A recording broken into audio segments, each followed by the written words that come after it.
लेकिन एक खबर नादरीन जिसने मुझे बड़ा हैरान किया मुझे मेरे जहन में सवाल पैदा किए हैं। भारत ने नादरीन अमेरिका के साथ डिफेंस का मुआहदा कर लिया और यह मुआहदा अगले 10 सालों के लिए होगा।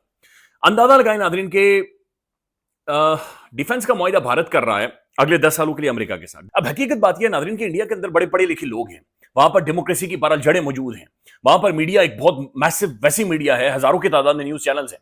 और वहां का जो मीडिया है नादरीन इस वक्त वो बिल्कुल डांस कर रहा है, घुंघरू बांध कर फिर तोड़ रहा है, फिर राधा की तरह नाच रहा है।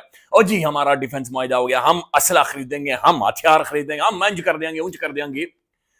आप अंदाजा लगाए नादरीन कि जिस मुल्क के अंदर 88 करोड़ लोग फ्री राशन हुकूमत से खरीद रहे हो, जिस मुल्क के अंदर नादरीन जो खवातीन का बच्चा होता है हॉस्पिटल्स के अंदर नादरीन, सबसे ज्यादा डेथ उन खवातीन की रिपोर्ट हो रही है। जिस मुल्क के अंदर आज भी बाथरूम नहीं है, लोग लोटा इस तरह से लिटरली उठाकर कभी झाड़ियों में जाते हैं, कभी ट्रेन के पटरी के पर जाकर बैठते हैं। जिस मुल्क के अंदर नादरीन दौलत के ऊपर पूरा कब्जा हो, जिस मुल्क के अंदर पूरे के पूरे मीडिया हाउसेस खरीदे गए हों, उस मुल्क का एक डिफेंस का मुआहदा और वहां का मीडिया सेलिब्रेट कर रहा है। मुझे बड़ी हैरत हुई नादरीन।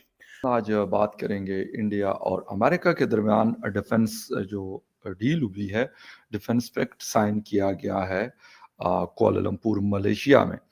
और क्या हुआ है, इसके अंदर क्या है। इससे पहले जो डॉक्टर जयशंकर और मार्को रूबियो के दरमियान जो मीटिंग हुई थी वो भी मलेशिया में हुई। क्या नई चीजें होने को जा रही है और क्या वो चीज जो बार बार हम अमेरिकन प्रेसिडेंट की तरफ से सुनते हुए आ रहे हैं, क्या उसके अंदर कुछ कमी आ रही है और कुछ जो एक बहुत बड़े जैसे दूरियां नजर आ रही थी अमेरिका और भारत के दरमियान, उसमें अब क्या कमी वाकया होने जा रही है। तो इसके ऊपर बात करेंगे। दूसरी कि पाकिस्तान अमेरिका के साथ भी हमने भी 2 4 6 महीनों से देख रहे हैं कि काफी ज्यादा कुर्बतें हैं, लेकिन इसके बावजूद इस किस्म की कोई डील पाकिस्तान के साथ क्यों नहीं है, ये बहुत एक अहम बात है। रेयर अर्थ मिनरल्स जो है वो मलेशिया का मैं पढ़ रहा था कि उन्होंने कहा कि हम रॉ मटेरियल नहीं देंगे कि जहाज़ों पे ला देंगे और किसी और जगह जो है वो शिफ्ट कर देंगे, ऐसा नहीं होगा। पाकिस्तान ऐसा कर रहा है, क्या वजह है इसके पीछे, इस पे बात करेंगे और यकीनन डिटेल में जाएंगे। इससे इस हवाले से जो डिफेंस डील हुई है आपको बताएंगे कि हुआ क्या और होने क्या जा रहा है। दोस्तों, भारत और अमेरिका ने शुक्रवार को 10 वर्ष के एक रक्षा समझौते पर हस्ताक्षर किए हैं। भारत और अमेरिका के समझौते ने पाकिस्तान का ध्यान खींचा है। पाकिस्तानी विदेश मंत्रालय का कहना है कि इस पर कोई स्पष्ट टिप्पणी नहीं की जा सकती है। फिलहाल उनकी ओर से इस समय भारत और अमेरिका के बीच हुए नए 10 वर्षीय रक्षा समझौते का मूल्यांकन किया जा रहा है। पाकिस्तान की इस समझौते से दक्षिण एशिया के रणनीतिक संतुलन और सुरक्षा गतिशीलता पर संभावित प्रभाव को लेकर चिंताएं हैं। भारतीय रक्षा मंत्री राजनाथ सिंह और अमेरिकी रक्षा सचिव पीट हेग्सेथ ने शुक्रवार को रक्षा समझौते पर हस्ताक्षर किए। ये समझौता ऐसे समय हुआ है जब डोनाल्ड ट्रंप के भारत पर 50% टैरिफ लगाने के चलते दोनों देशों में तनाव है। इस समझौते से दोनों देशों के रिश्ते सुधरने की उम्मीद है। हेग्सेथ ने कहा कि समझौता क्षेत्रीय स्थिरता की आधारशिला है। इससे भारत अमेरिका खुफिया और तकनीकी सहयोग बढ़ेगा। पाकिस्तान और भारत के बीच इस साल मई में 4 दिन का भीषण सैन्य संघर्ष देखने को मिला था। 4 दिवसीय संघर्ष के बाद दोनों पक्षों ने 10 मई को युद्ध विराम की घोषणा की थी। हालांकि लड़ाई रुकने के बाद भी दोनों पक्षों में तनाव बरकरार है। ऐसे में पाकिस्तान की नजर भारत अमेरिका के रक्षा समझौते पर टिक गई है। अमेरिका ने भारत के साथ 10 साल दिफाई मुआहदे पर दस्तखत कर दिए हैं। अमेरिकन जो डिफेंस मिनिस्टर हैं पेट हेग्सेथ ने जुम्मे को तस्दीक की कि अमेरिका ने भारत के साथ 10 साल दिफाई फ्रेमवर्क मुआहदे पर दस्तखत कर दिए। खबरसां इदारे रॉयटर्स और AFP की रिपोर्ट्स के मुताबिक पेट हेग्सेथ ने एक्स जो ट्विटर है वहां पे पोस्ट किया और बताया कि ये फ्रेमवर्क खित्ते में इस्तेहकाम और दिफाई तवाजुन के लिए संगमेल की हैसियत रखता है, जिससे दोनों ममालिक के दरमियान ताउन, मालूमात के तबादले और तकनीकी इश्तराक में इजाफा होगा। उन्होंने लिखा कि हमारी दिफाई शराकतदारी पहले से कई ज्यादा मजबूत है। ये कौन कह रहे हैं जी? ये पीट हेग्सेथ जो हैं, ये उन्होंने ट्वीट किया और ये वो कह रहे हैं कि अब और ज्यादा जो डिफेंस डील है उसमें स्ट्रेंथ आएगी, वो मजीद मजबूती की तरफ ये चीजें जाएंगी। अच्छा, एक तो ये चीज हो गई। फिर इसके साथ साथ और क्या ऐसा होने जा रहा है जो बड़ा ही हैरान कुन है, क्योंकि पाकिस्तान में शायद ये चीजें सुनने को मिल रही थी कि जी ताल्लुकात खत्म हो गए और अब उसकी जगह पाकिस्तान ने ले ली। हालांकि ऐसा भी वक्त था कि पाकिस्तान बहुत ज्यादा क्लोज हुआ करता था यूएस के, और शायद इंडिया थोड़ा सा साइड पे रहा करता था अमेरिकन रिलेशंस की अगर हम बात कर लें, लेकिन अब ऐसा नहीं हो रहा।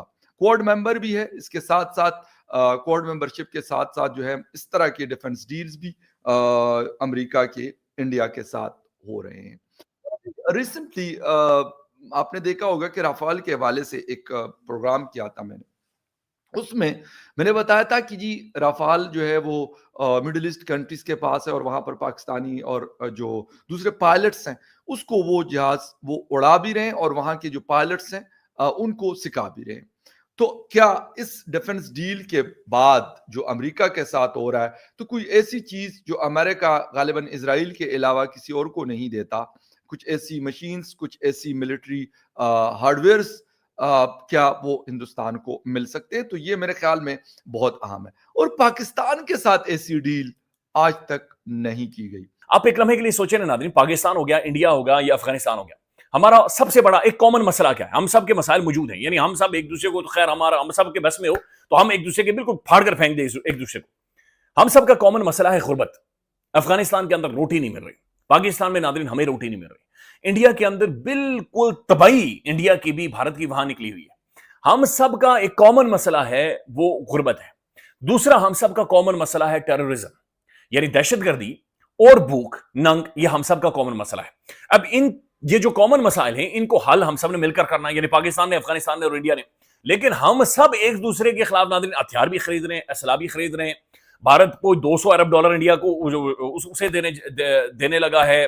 हमने जो भारत को सेका लगाया हम उसे सेलिब्रेट कर रहे हैं। अफगान तालिबान प्रॉक्सीज के तौर पर काम कर रहे हैं और पाकिस्तान के अंदर वो दहशतगर्दी करवा रहे हैं, टीटीपी जैसे नासुरू के जरिए, जरमरू के जरिए। और मुल्क की इंटरनल हालत क्या है नाज़रीन, उस पर किसी की तवज्जो नहीं है, और वहां के लोगों को एक खास सिस्टमैटिक वे में मैन्युपुलेट किया जा रहा है। तो पढ़ी लिखी इंडियन क्लास भी कैसे नाज़रीन फुद्दू बनी हुई है चंद न्यूज चैनल्स या चंद वॉर मॉन्गर्स के हाथों कि वो सेलिब्रेट कर रही है कि हमारा डिफेंस का मुआहिदा हुआ है। भाई कोई गैरत करो, खुदा का खौफ करो। मैं अभी कुछ एक नाज़रीन नंबर सिर्फ खाली इंडिया के स्टैट्स निकाल कर देख रहा था, आप हैरान होंगे ये नंबर्स देखकर कि इंडिया के अंदर गुर्बत की क्या पोजीशन है और इंडिया के अंदर की क्या सूरत हाल, और ये डिफेंस का मुआहिदा करने जा रहे हैं।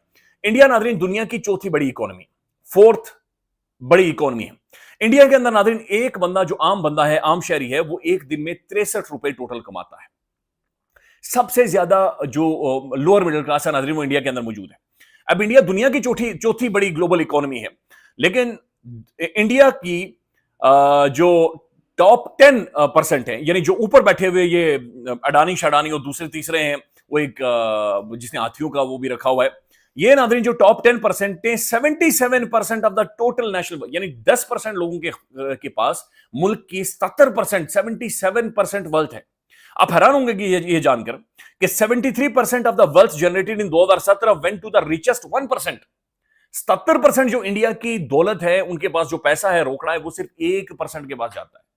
तो चंद खानदान है नाज़रीन जो कि अमीर हैं, और ये वही पैसा कमाते हैं डिफेंस के जरिए भी, ये वही पैसा कमाते हैं मीडिया के जरिए भी, और ये वही इकोनॉमी जनरेट करते हैं वॉर मॉन्गरिंग के जरिए भी। यानी जंग एक इकोनॉमी है, और दुनिया की इस वक्त नाज़रीन जो वॉर इकोनॉमीज में एक बड़ी इकोनॉमी है वो इंडियन इकोनॉमी बनी हुई है। ये असला खरीदती है, हथियार खरीदते हैं दुनिया भर। अच्छा, हथियार खरीद कर लड़ना हमने किसी के साथ, अच्छा इनके लिए थ्रेट जो इन्होंने बनाया जी पंजाब, ये पाकिस्तान है या फिर चीन है, भाई खुदा का खौफ करें, दोनों न्यूक्लियर स्टेट। क्या इसका कोई कंक्लूजन कभी भी निकल सकता है? क्या पाकिस्तान की 1% भी टेरिटरी आप कभी क्लेम कर सकते हैं? नहीं, हो ही नहीं सकता ना, पॉसिबल ही नहीं है। अगर कभी भी जो वॉर्स होती भी हैं वो लिमिटेड स्केल की वॉर होती हैं, और उसके बाद आपको बैठना पड़ता है, नेगोशिएट करना पड़ता है, चीजें डिस्कस करनी पड़ती हैं। लिहाजा इन तीनों ममालिक की, इंडिया की, पाकिस्तान की और अफगानिस्तान की बका सिर्फ इसी में है कि ये बॉर्डर्स खोलें, ये नेगोशिएट करें, डिस्कस करें, डिप्लोमेटिक चैनल्स को बहाल करें, बातचीत करें, गुफ्तगू करें। अब जो पहलगाम के अंदर हुआ था, पाकिस्तान की गवर्नमेंट ने, स्टेट ने एक बड़ा जबरदस्त मौकफ लिया कि भाई कोलेक्टिव इसके ऊपर इंक्वायरी करवाते हैं और कोलेक्टिव एक्शंस लेते हैं ताकि इस मामले को सॉर्ट आउट किया जाए।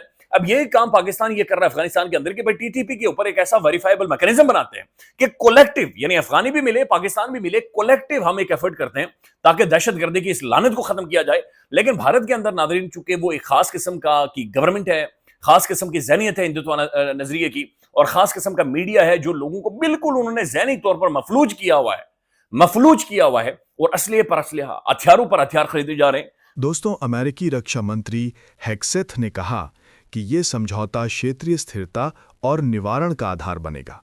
उन्होंने कहा कि हम अपने समन्वय, सूचना साझाकरण और तकनीकी सहयोग को और गहरा कर रहे हैं। भारत के साथ हमारे रक्षा संबंध अब तक के सबसे मजबूत स्तर पर हैं। ये नई रूपरेखा 2015 में हुए पूर्ववर्ती समझौते की जगह लेगी, जिसकी अवधि अब समाप्त हो रही थी। इसमें रक्षा उद्योग, तकनीकी सहयोग और आपसी साझेदारी को दीर्घकालिक नीति दिशा देने का प्रावधान है। वार्ता में दोनों पक्षों ने हिंदुस्तान एरोनॉटिक्स लिमिटेड (HAL) और अमेरिकी कंपनी GE एरोस्पेस के बीच F-414 जेट इंजन के संयुक्त उत्पादन पर भी चर्चा की। दोनों नेताओं ने हिंद प्रशांत क्षेत्र को मुक्त, खुला और नियम आधारित बनाए रखने की प्रतिबद्धता दोहराई। उन्होंने मौजूदा रक्षा मुद्दों और चुनौतियों की समीक्षा की और रक्षा उद्योग एवं प्रौद्योगिकी सहयोग पर विचार विमर्श किया। राजनाथ सिंह ने कुआलालंपुर में मलेशिया के रक्षा मंत्री मो खालिद नारदीन और सिंगापुर के रक्षा मंत्री चान चुन सिंह के साथ भी बैठक की।